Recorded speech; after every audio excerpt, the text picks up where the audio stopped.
Welcome to the GateDrop podcast.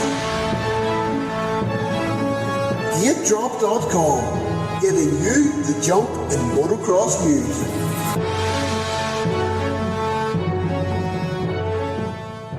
Hello everyone, welcome to another GateDrop.com podcast. I'm Jonathan McCready. Joining me today, of course, is Andy McKinstry. And Andy, we're just going to have a brief chat about the Paris Supercross. This was your first time at such an event. The biggest indoor arena event you'd been to was the Arena Cross in Belfast. How did you find this one? Bonjour, ça va? Yeah, my first time being at a big Supercross race, as you just said there. Yeah, it was pretty good. I have to say the size of the stadium was, compared to Belfast, like pretty unbelievable. The amount of people you could have in there.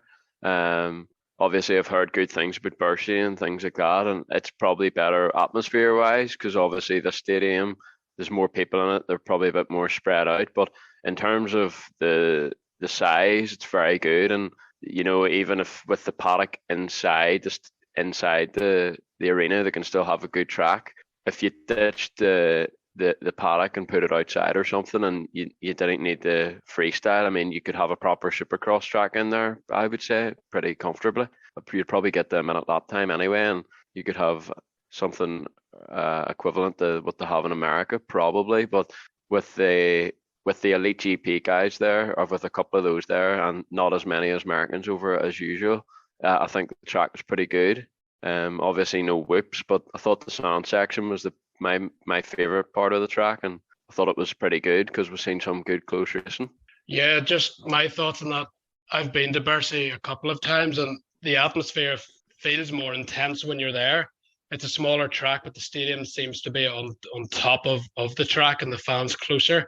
I would say the atmosphere would be more intense there, but saying that, it was still good at the Defence Arena, and certainly the stadium is very, very impressive, very modern, a good floor space. It's probably pretty close to what a US Supercross would be, if anyone's been to that.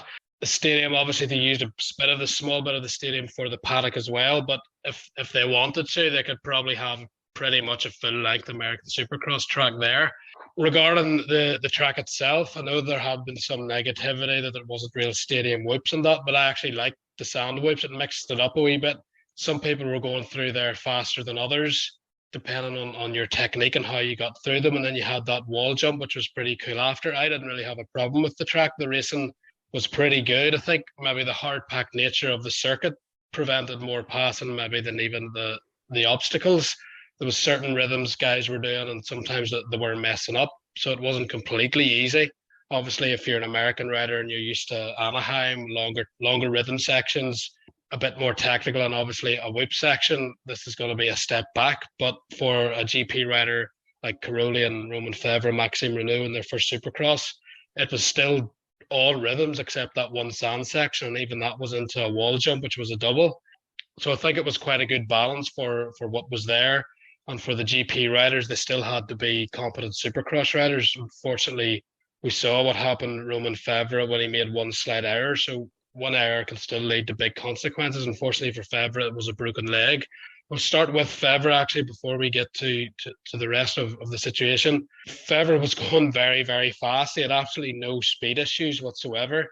He went quickest in the second practice session. He looked like he was on pole actually in the morning on the Saturday, and he messed the corner up in the final corner while being purple for all the rest of the sections. So for Romain Febvre, his speed was very good. His timing was actually pretty good, but just one mistake cost him big, and I'm hoping that doesn't impact his next World Championship season in 2022. That's the big worry. But in terms of can Febvre ride Supercross, certainly that level of Supercross, he's really, really fast, and he was probably the closest rider to Marvin Musquin on raw speed. Yeah, absolutely. It was very, very impressive. Speed-wise, coming into it, I was expecting Musquin and Brayton to be a level ahead of the other guys and the GP riders, but Febvre was very impressive speed-wise. I think the problem was he was nearly too fast, and he got a bit excited when he got in behind Musquin because he was actually closing the gap down to his fellow countryman. So speed-wise, really good, but the problem with Febvre is he makes quite a lot of mistakes. You can get away with mistakes at motocross. In Supercross, it's not quite as forgiving. So now he's playing catch up. I mean, God knows if he'll be back for the first round of MXGP, and if he is, he's not going to have a full winter behind him. So he's already going into 2022 in the back foot now, unfortunately. But it's such a shame it happened because he was riding really well, and it sort of put a dampener in the event for me going into that final because it looked like he was going to be the only man to get anywhere near close to Marvin Musquin. Yeah, and most people will have seen the crash, and Febvre at that time was second, and it looked like he had his sights set on Marvin. Marvin was obviously 3 starts, 3 whole shots, 3 wins for him, and he looked fantastic. We had heard he was riding really well in America. That proved to be true with what we saw in Paris. Of course, his real elite level competition wasn't there. They're all preparing in America still, but for Marvin to come there, get good laps in 3 races, as it turned out, with basically a Triple Crown style race program, as well as some practice on the Friday. It has to be pretty much a perfect weekend for Marvin Musquin, and he looked in complete control the whole time. That technical style that Marvin's known for was evident again. He was able to do whatever he wanted on the bike, and he wasn't really making any mistakes. One of the biggest differences I saw was the American, the Supercross-based riders. They were very precise on the rhythms, but the GP riders would maybe make a mistake every so many laps on a rhythm and miss a rhythm, and instead of doing a triple would have to double. But in contrast to that, their corner speed was so impressive. So they seemed to make the time up on the turns, and the American AMA-based riders had really, really good timing and limited their mistakes, and obviously had speed through the rhythms. You're talking fine margins for each case, but it was quite interesting just to see the subtle differences there. Yeah, exactly. I think you've hit the nail on the head there. I noticed the exact same things as well. GP guys, corner speed, second to none, and then the rhythms, like you said, that's when the American riders excelled.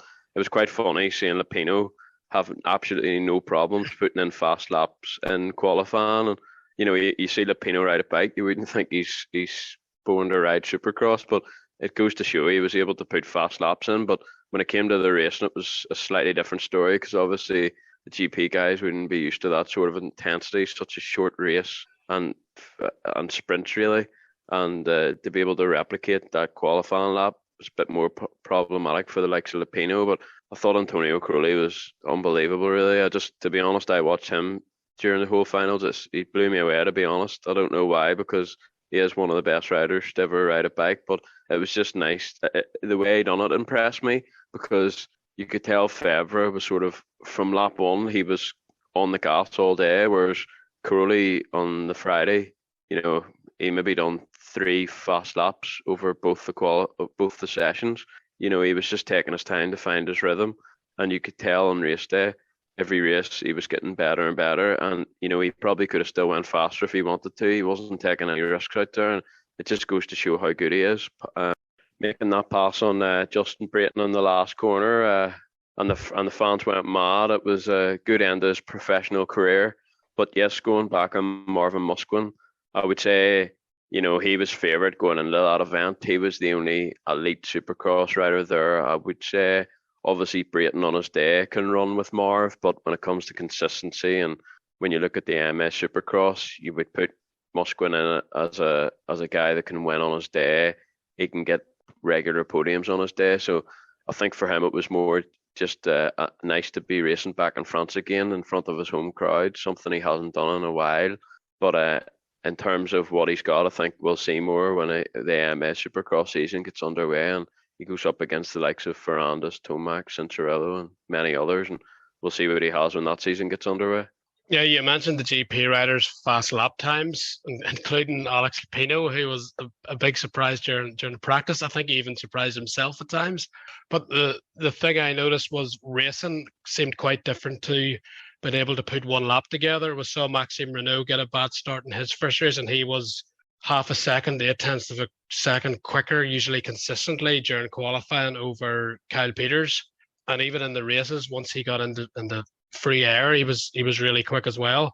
But knowing when to push, when to make a pass, that seemed to be Renault's downfall in that first moto. He then clipped the back wheel of somebody with, I think, a lap to go and crashed then. So little mistakes. Tony Cairoli did a similar thing, ran into the back of somebody on his first lap of his first moto, and Lapino could never show the pace he had in time practice sessions. when it came to the racing. So I think there's maybe a bit of a disparity between being fast on one lap in Supercross and then adapting to that sort of race style where the track is tight, people are coming all over the place, and the Americans seem to know how to race it very well, and the GP guys seem to.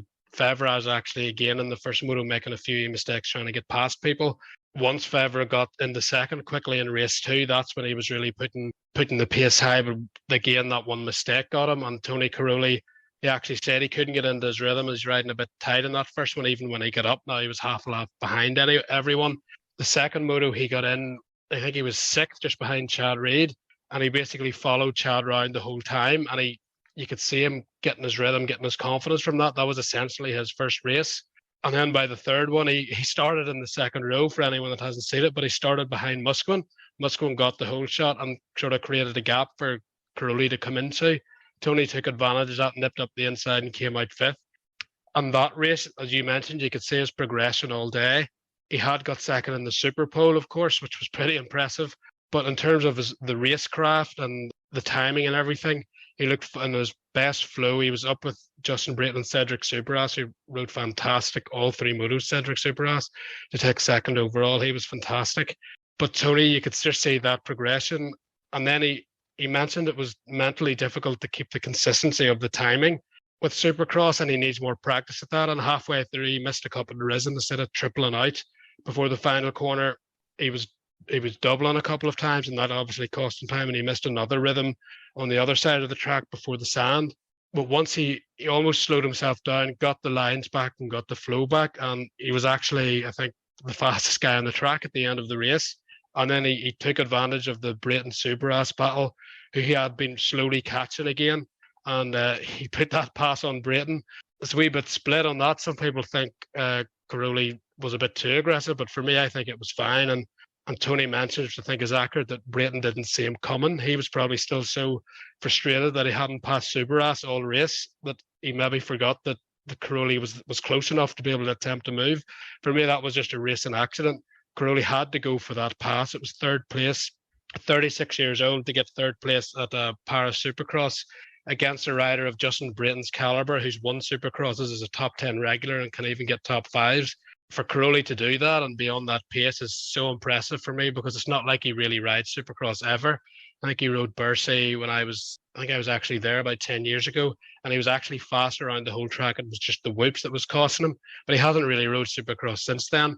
And yes, there was no whoops, but even just to do all the timing and the obstacles, he picked it up so quickly.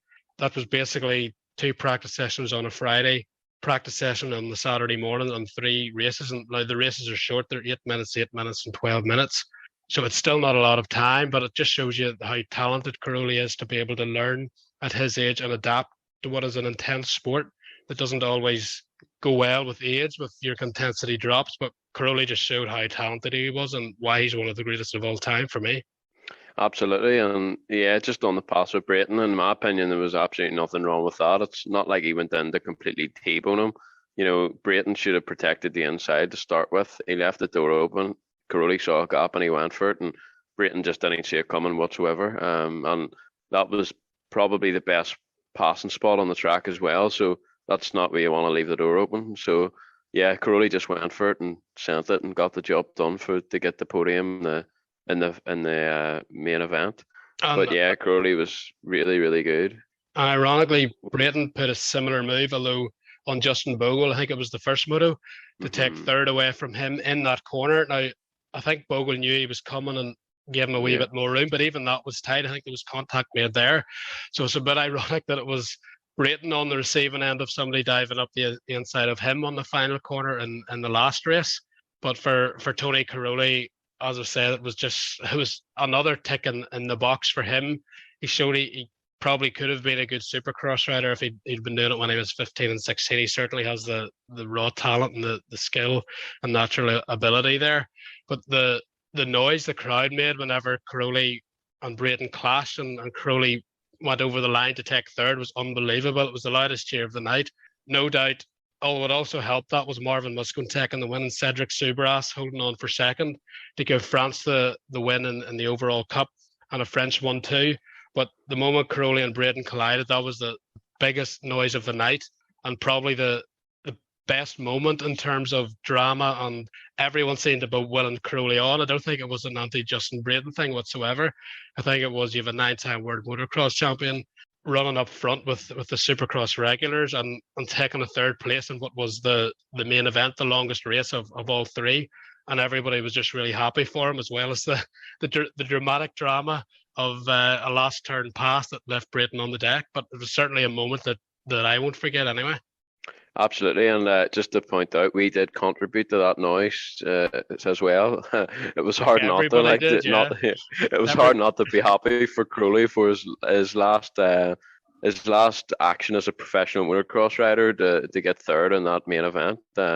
Was just really, really, really good to witness, and yeah, he deserves it for everything that he's done for this sport, and it's not going to be the same without him, to be honest. But thankfully, he's not going anywhere. He'll be in the GP paddock working with the riders for the Cairoli, and he'll probably do the Italian rounds and hopefully a couple of AMA nationals as well. So there's still plenty of life in the old dog yet. Yeah, we've done an interview which you can see on the website, and he said it was mentally having to go again at that level with all the training and the preparation that he didn't feel he wanted to do, but he still really enjoys riding his bike. So I think that's why you're probably going to see him at selected races, maybe a Grand Prix. It looks like he would like to do some US nationals as well. So we're still going to get to see him race, but as you mentioned, as a full-time professional where it's very serious and you're going to see the best of the best, Cairoli, this time next year, it looks like it's going to be more fun and he'll pick and choose what races he does. But still, it's better to see some more of Antonio Cairoli than just to stop and say nothing else, because what he's done for the sport, what he's done for MXGP and the talent level he has, still been able to be at the very sharp end of the World Championship. It's nice to see that he's getting this opportunity next year to essentially just enjoy himself with a lot less pressure and pick and choose these races that maybe he wasn't able to do, like the US Nationals, like the Paris Supercross, even at the end of this year. They kind of tick a few boxes that way before he really hangs his boots up full time. Yeah, exactly. And make no mistake about it, he'll have less pressure next year. He still enjoys riding a bike, so he's still going to put plenty of laps in. So whenever he does do these races, don't be surprised to see him right at the front, because this guy has unbelievable talent, unbelievable on a bike, and with no real pressure. Don't be surprised to see him right up there, and especially in the AMA Nationals, he could definitely rustle a few fellers in that paddock. Now, them boys won't want the retired MXGP rider beating them. No, it'll be certainly something to keep an eye on. Although what level Cairoli will come in at obviously remains to be seen. But still, if you're going to have Antonio Cairoli at an AMA National, it's going to be worth watching. What did you think of the general show aspect of Supercross? We had the light show, we had the Squid Game rider intro, which was pretty amazing. There was some good actors there. Chad Reed was very good in that. Marvin Musquin as well. And then we had a flying man who just some sort of jet-powered something or other flew about the stadium for a while. Unfortunately for the SX1 riders that were waiting to go out for their first race in the Parc Ferme area, he went too low there and just skied dust up around all their goggles and the face and the helmets and everything. So I'm sure they weren't too pleased. But that was a pretty cool thing as well to see, something that you don't really see every day, a man just floating about a stadium high in the air. Yeah, it wasn't bad. I mean, yeah, it was an experience, but you know me, I like to see racing, and while all that's going on, I'm just thinking about the next gate drop that's going to happen. So yeah, while it's something different, and obviously we didn't get quite as many GPs this year, so it was good to see something else and experience that. But yeah, that side of it wasn't too bad. The flying man was definitely interesting. Couldn't believe how loud it was. It was like a wee mini airplane. It was that loud, but yeah, just a wee man. Exactly. Yeah, exactly. It was cool to see anyway, especially not something you see every day. But yeah, it was cool. But for those events like that, I just wish there was more racing.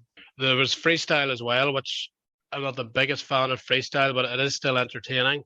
There was an electric bike doing that as well, and it was really weird to have no real noise going up the ramp. It was a kind of silent jump, as it were, compared to all the other bikes, 2 strokes, 4 strokes going around, and then this guy just silently drifts up the ramp and throws a big whip or whatever he was doing. And now the double backflip was impressive. Room or time to fit both in, but that was definitely something cool to see. Yeah, I've never seen a double backflip done before, so that was pretty cool. It was cool to see that. That caught my attention. I was like, whoa, that was cool. Because usually once you see freestyle, so it's pretty repetitive once you've seen it once. But yeah, it was good to see something different thrown in there as well. And also, as well as Tony Cairoli, we had Chad Reid coming over, racing in front of fans again. And as I mentioned in that second moto, the two of them were riding together in fifth and sixth. So that was one of the moments I'll take away as well. Two legends of different sports, as it were, Supercross and motocross, but definitely two of the biggest names that have ever raced a bike, and to see them both still be pretty competitive. Reid's times, just like it was whenever he was pro, his qualifying times weren't setting the world alight generally. And then as soon as he got to the races, he seemed to up his level. He got two good starts out of the three. The last moto wasn't where he wanted to be, just top 10, but he was generally around the top 5 in the first two motos. And I think even in the first one, the first couple of laps, it was putting pressure on Justin Bogle. So Reid still had that fire in him and a bit of speed as well. Obviously, he wasn't the Chad Reid of 2004 or anything like that, but he was still very good. I think he's coming 40 very soon, or maybe he's 40 now. So that was pretty impressive to see that Reid could just jump in there and still run a pretty good pace, and to have Tony Cairoli on that pace and actually beat Reid in the last race, and even Justin Brayton. It was a wee bit of the over 30s at the Paris Supercross, but it was still good racing, and Cairoli and Reid, I think, played a big part of that, because you knew you were watching something pretty special. Yeah, it was nice to see them both out on track together. Obviously, this is my only time seeing Chad Reid racing Supercross, seeing him at the Motocross the Nations on a few occasions. So at least I can say now I've seen him ride Supercross, even though he's not at his best. It was still nice to see him and Cairoli battle, like you said. And obviously, yeah, like you mentioned, his qualifying times weren't great. You were going, flip me, he could get smoked here. But once the gate dropped and he got a couple of good starts, that was all he needed, really. Obviously, the final didn't quite go to plan, but at least he was able to show bits of that he still has it. And it'll be interesting to see if he lines up in an AMA Supercross this year. I wouldn't be surprised whatsoever if he does one or two. No, and I wonder if he was using that as a bit of a gauge as well, just to see where he was before he maybe attempts to put a few weeks of training in. Maxime Reneaux, for me, just switching quickly to SX2, very impressive. I think that was his first Supercross he'd done, and speed-wise, he was the fastest there by far relative to the time. If like half a second, 8/10 of a second is quite far in Supercross on a lap times that were around 45 seconds. But Kyle Peters, as alluded to earlier, he executed the racing a lot better than Maxime Reneaux did. Peters, arena cross champ, 3 good starts, whole shots every time, 3 wins, no mistakes. Maxime Reneaux was fighting from about 5th or 6th every single moto, and when he did get into second, he was closing in around half a second. I think one lap he got a second in one of the races on Kyle Peters, but each time he just ran out of time before we really got to see them battle for the win. So I'm sure Renault's a wee bit frustrated that he never really got that chance to really go for the win with the speed that he had, but really impressive from him in what looks probably going to be, unless he's some secret race lined up that we don't know about, his final race on a 250. The bike sounded class, his gold boots, the gold on his jersey, everything looked fantastic that way. He was the world champion, and it was nice for him to ride in front of his home crowd and get that appreciation. But Kyle Peters, you have to give a nod to him as well. Race execution was perfect. Yeah, exactly. It was a shame we never really got to see them battle during any of the 3 sprints, but Kyle Peters really impressed me, to be honest. But not because of his speed or anything like that, but he literally didn't make one mistake all day, and he didn't. Big credit to him. Like, that was, he could have folded a few times, especially when it got close at the front, but he rode really, really well, and he can clearly ride well under pressure. Maxime Reneaux just couldn't get the starts, and this is Supercross. It's 70 or 80% of the race. When you don't get the starts, and when the guy that's leading doesn't make one mistake, and he's very, very solid, it's going to be hard to beat. But it was cool to see Maxime Reneaux have a go at Supercross, actually, and has a good style for it, and he looked really good in the bike. And like you said, the bike sounded amazing. So bit of a shame, in my opinion, that's his MX2 career over, but I think he's got a really good mentality, and after interviewing him, I think he's going to do good in MXGP, Yeah, he sounds pretty calm, but very focused on what he wants to achieve in that class and the steps it's going to take to get there. Just back to the racing in Paris and Renault, whenever he was in the pack trying to pass these guys, he couldn't use that corner speed. So Peters would be inching away. And once he managed to make the pass and he got into second, and he had a gap to where he could actually start railing those turns again, that's whenever the gap came down to Peters. And as you mentioned, Peters probably knew he was being closed in, even though it was maybe only a minute, 3-4 laps left of the race. But he didn't make that mistake. So it was almost Renault had to throw caution to the wind a wee bit. And he was railing those turns and doing everything he could, but it was just never enough. But as an experience, I'm sure Renault's very, very glad he done it. And Kyle Peters to come over from America and go home as Prince of Bercy, congratulations to him. But yes, Renault for next year, mentally, I think he said he had a 2-year deal as well, if I remember correctly. So he's going to have time to get used to things next year. But I definitely think he's going to be one to watch in MXGP next season, because he showed, I know it's essentially an arena cross, supercross scenario, but he didn't have any trouble adapting whatsoever. So I think his confidence is very high. And once he gets into the factory team, we know he's going to be riding with quality teammates as well. So Renault looked every inch a world championship level rider in terms of his confidence and his speed at the supercross. So definitely, I think he's on it, riding the wave of confidence, and definitely should be something pretty good to watch next year. Yeah, absolutely. It's his mentality that impresses me. Obviously, he's got a lot of speed and talent and determination to go with that, but it's just his mentality is second to none, really. He's only been in the situation of challenging for a world title once, and he fully delivered, so he deserves a lot of credit for that, I think. And yeah, it'll be interesting to see what he can do in this 450. I think he'll probably suit the bike better than the 250, but the problem is the level in MXGP is pretty insane, so it'll be interesting to see what he can do and where he fits in that class. But he'll not have as much pressure in MXGP as he had this year. Whenever he had such a big points gap, it was his to lose, but he got the job done. And yeah, he ended the season racing in front of his home crowd in Paris, and he obviously didn't win, but showed a lot of speed and at conditions he's not really used to. But first Supercross race, and you wouldn't have thought it, seeing him riding. And even in practice, he was fastest. They just kept going for another lap on kind of maybe not the edge, but it sort of looked like he was giving it everything he had, but it seemed like he didn't really need to. He was rocketing around the corners and giving it everything over the rhythm sections, and he was already top of the timesheets. So there was certainly no lack of effort from Maxime Renault every time he was on the track. A couple of other riders I want to talk about quickly, but before we end this, talking of no lack of effort, Cedric Subras, unbelievable day for him. 3 great starts. He refused to give in. Justin Brayton got him, I think, was it the first race and the second race, right at the end. He'd been second nearly the whole way. And that last lap of race 3, Brayton got him. Subras countered straight back. Then Brayton tried to shut the door on him, and that's how he missed the rhythm, which allowed Cairoli to get him. And Subras sailed around the last turn, second place. And maybe for me, one of the rides of the weekend, because we all know he's very good at Supercross. He's arena cross champion in the UK, always competitive in France, and he has US experience. He's had some good results, but this was a pretty special night for him. Yeah, he was very, very impressive, wasn't he? He done everything to keep Brayton behind him, and you can't take that away from him. He did deserve that second place. In my opinion, I don't think Brayton was aggressive enough, to be honest. He left it too late, and Subras is a tricky customer. I think if he applied the pressure earlier, like he did on the last lap, I think he would have got him, but he waited too long, and Subras was just never going to give that up with a lap to go. So credit to him, fully deserved it, and the French won too. They went home happy. Another guy that was slightly under the radar, but I still think had quite a decent day, was Justin Bogle. Hep Suzuki, his first time really showing those colours and on that team off, first race since he signed for them.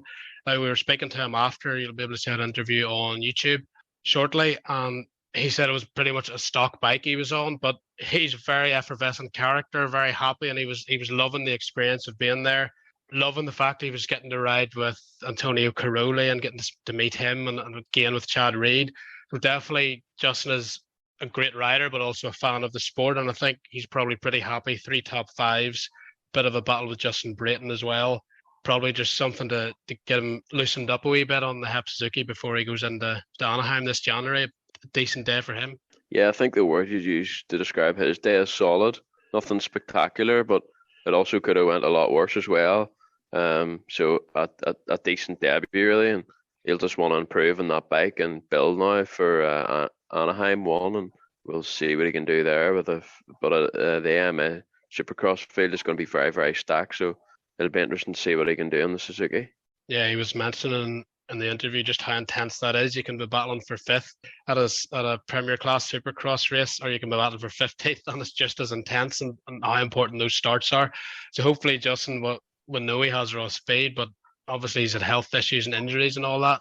So I think for him, he'll just want to get through healthy and be able to build on the raw speed that he has. But just overall, Paris Supercross, a definite success. It was obviously difficult to put together this year with COVID. It was only one day. They actually had a rugby match straight after. And as soon as the final race was over, the diggers were just straight in, taking away the dirt. It was pretty unbelievable. The fans were being separated in the pit area with barriers to let the diggers come back and forward. So there was no waiting around there. They had to get the dirt out for the rugby the next day. I've never seen anything happen that quick before at a Supercross race. So that was quite the different thing to witness, but they had a job to do and they were able to kind of work around the fans. The fans were kind of penned in a wee bit at times, but it worked fine. And as I said, to try and get a track that sort of suited everyone. Obviously, they wanted Romain Febvre there after what he done in the World Championship. Maxime Reneaux, Antonio Cairoli. We mentioned Alex Lupino had some really good speed, but also the Americans. It was still, you would say, it was a Supercross track just with a different type of whip section. So the Americans, you would say, still had an advantage that way, but it helped maybe even it up a wee bit to allow the GP riders to compete. And for me, I thought it was an overall a really good weekend, really good success from track to the riders. The racing was pretty good as well. And we got to see Chad Reid and Cairoli on track for probably the last time. We had that moment with Cairoli and Justin Brayton for Cairoli to take third, Marvin Musquin domination. Unfortunately, the only downside, you mentioned, it did take the air a wee bit out of going into that third moto until Cairoli, Subras and Brayton charged it up at the end, was Romain Febvre's crash. That was pretty spectacular, but not in a good way. And just to reiterate, he was really fast the whole from Friday on to Saturday. So riding wise, Febvre was actually really, really impressive. But as you mentioned, let's just hope that doesn't impact his MXGP season. He seemed quite positive on social media today that he's going to get better, come back stronger, and that it could have been worse. So hopefully he's in a good place mentally and will become in a good place physically sooner rather than later, so we can get on with the preparation, because it's a new team. He's staying with Kawasaki, obviously, but I think it's the Ice One race team he's going to, so it's going to be a new network of people, and they're all going to have to get used to each other. So he will want some testing in with the bike and just to get comfortable with everyone on the team to come into 2022 with a chance at the world title again. Yeah, absolutely. Just two riders I'd like to bring up before we go here. Alex Martin, obviously his first race in the 450, and seeing how small he is in real life, my respect to him. He could easily have stayed in the 250 class, but he clearly likes a challenge. So it'll be nice to see him in the 450 class and see how he can do. He'll probably need a bit of a time to adapt to the bigger bike and gel with it, but hopefully he can have some good races. And another rider is Quentin Pugnaire. Obviously his results wouldn't blow you away, but when you're actually at the track and you watch that kid's style, he's so he good, actually stands out. He's very, very good to watch. And he was on an 85 2 years ago, and that was his first Supercross race, even though he's French. So I'm not sure he's got the best equipment, but hopefully he can have some good races in the MX 250 class next year, because his style is really, really good. Very, very impressive. Yeah, he was probably the first person that really caught my eye whenever I was watching SX2, the way he manipulates the bike, scrubbing jumps and going through them sand wipes. His feet are locked into the pegs on the balls of his feet, and he's moving his feet just where he needs them to be. Everything was textbook, really, and you actually thought he was going to be higher on the time charts, but I think he's still pretty young, about 16. So he was one of those guys that stood out in terms of style and technique for sure. And Alex Martin, I think he said himself, he just didn't get a good start all day. So he never really got himself into the mix, so probably frustrating that way. But we were speaking to him after, and he felt it still benefited him to get a race on the 450 before the MS Supercross series starts. So as you say, he certainly isn't very tall, and that's a big bike to handle. But he seems pretty positive with everything, looking at the big picture, and that just getting those gate drops and that race intensity experience on a 450 will help him for 2022 AMS Supercross. But Andy, that's it. Paris Supercross over for another year. A slightly different type of Paris Supercross, but certainly very successful, and certainly some moments that you'll probably always remember. And would like to wish Romain Febvre a speedy recovery, and hopefully we'll see him at Matterley Basin back on the form he was this year, because indoors are out. Romain Febvre was on fire this year. So, Andy, thanks very much. And we'll speak to you all at some point again in the future. Thanks for listening. All the best, guys. Thanks. Roll on MXGP 2022. Hear me. Bye-bye.